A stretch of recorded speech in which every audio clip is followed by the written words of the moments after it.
नया साल मुबारक मुबारक पूरा कहता पूरा कहता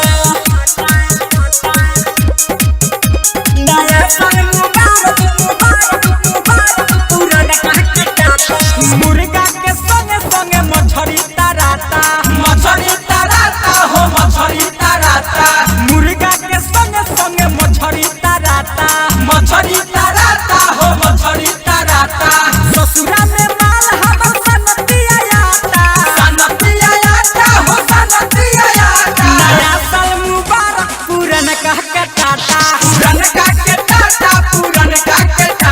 नया साल मुबारक पूरन कह के टाटा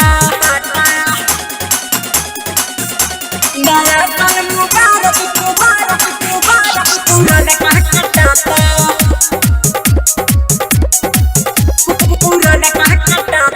गेंदा के फूल जस खिलत रह रानी जिंदगी में तहरा ना आवे परेशानी नया साल मुबारक गेंदा के फूल जस खिलत रह रानी जिंदगी में तहरा ना आवे परेशानी बियाह के बाद जनी तुरी हट नाता नया साल मुबारक पूरन कह के टाटा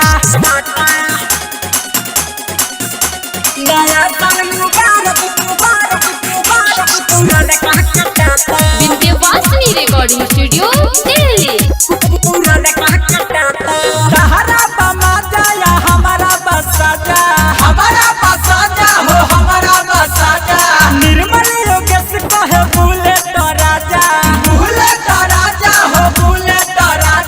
नया साल मुबारक पूरन कह के सहारा बमा जाया हमारा बसाजा निर्मल योगेश कहे भूले तो राजा कबो ई दिलवा से दुआ दियाता नया साल मुबारक पूरन कह के टाटा मुर्गा के संगे संगे मछली तराता ससुरा में माल हमर सनतिया आता नया साल मुबारक पूरन कह के टाटा नया साल मुबारक पूरन कह के टाटा विंध्यवासिनी रिकॉर्डिंग स्टूडियो